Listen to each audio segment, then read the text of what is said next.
Shoulder के अंदर cartilage damage, इसका जो ट्रीटमेंट है वो बहुत ही रेयर है। कार्टिलेज का मतलब ये होता है कि आपके हर जॉइंट के ऊपर एक कवरिंग होती है वाइट कलर की, जो उसको स्मूथ बनाता है। तो कार्टिलेज का एनिमेशन का मतलब है ये, जैसे ये आपको दिख रहा है नी के अंदर कार्टिलेज डैमेज। अब यही चीज़ आपके ग्लिनोइड के अंदर है। शोल्डर के अंदर दो चीज़ें रहती है, एक रहता है ग्लिनोइड, ये ग्लिनोइड है शोल्डर के अंदर, ये लेब्रम है। शोल्डर में यहाँ पे ह्यूमरस रहता है, ये ग्लिनोइड है और ये लेब्रम है। सो लेब्रम आपका थोड़ा थिंड आउट हो गया है और यहाँ पे खड्डा है कार्टिलेज में। लेब्रम को ठीक करना इज वेरी ओल्ड प्रोसीजर, बहुत लोग ठीक कर देते हैं। Cartilage is something which is very rare. So अगर मुझे कार्टिलेज डैमेज ठीक करना है शोल्डर का, then what we can do, so we will be doing autocart, single stage cartilage restoration. मैं आपके नी के अंदर से कुछ कार्टिलेज निकालूंगा यहाँ से जो एक्स्ट्रा है। सो नी के अंदर से कार्टिलेज निकलेगा, साइड से निकलेगा, आर्थ्रोस्कोप दूरबीन से निकलेगा, और ये एक्स्ट्रा, इसकी जरूरत नहीं है मुझे। ये कार्टिलेज मेरे को यहाँ पर इकट्ठा कर लेंगे हम ग्राफ्टनेट चैम्बर। फिर मैं इसका बनाऊंगा paste by putting your ACP, autologous condition plasma, वो आपके ब्लड से ही बनता है। और ये पेस्ट जहाँ पे भी डिफेक्ट है मैं वापस लगा दूंगा, तो आपके शोल्डर में वापस लगा दूंगा। अब इसको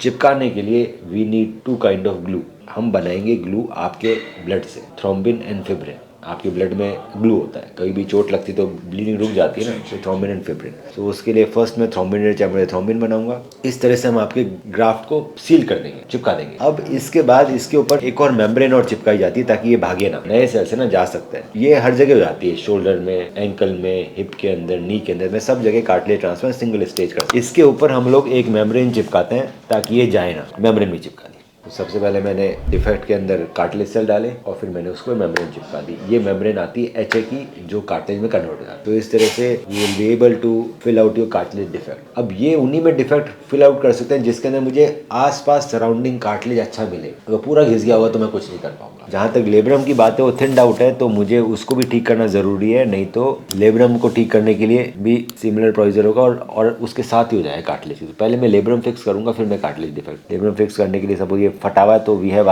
नॉटलेस एंकर। नॉटलेस एंकर होता है तो गांठ लगाने की जरूरत नहीं पड़ती। तो what we will do, we will putting a knotless anchor. इसके नॉटलेस एंकर डालूंगा, नॉटेड नहीं डालेंगे। नॉटलेस एंकर का मतलब मैं एंकर गया और जो धागे निकल रहे हैं, नॉटेड एंकर में तो इन दोनों धागों को आप गांठ बांध देंगे। नॉटलेस में क्या होगा, अंदर ही गांठ लग जाएगी। तो ये सिंपल नॉटलेस रिपेयर होता है, अंदर ही गांठ लग जाती है, बाहर गांठ लगाने की जरूरत नहीं है। तो इसके लेब्रम के पास में यहाँ कैप्सूल है, तो हम कैप्सूल को भी पकड़ के ले आएंगे तो लेब्रम को मोटा कर देंगे वापस। तो इस तरह से I will repair the labrum. और ये जो आपको जो साइड वाला कार्टिलेज दिख रहा है, इसमें मैं ट्रांसप्लांट कर दूंगा। इसके बाद 3 वीक्स तक आपका हाथ बंधा रहेगा, हिलेगा नहीं। Rehabilitation is very important. Rehab में हम दोनों हाथों का करेंगे ताकि आपका वहाँ का पेन भी चला जाए। रिहेबिलिटेशन में we will call you every week, we teach you exercise every week online.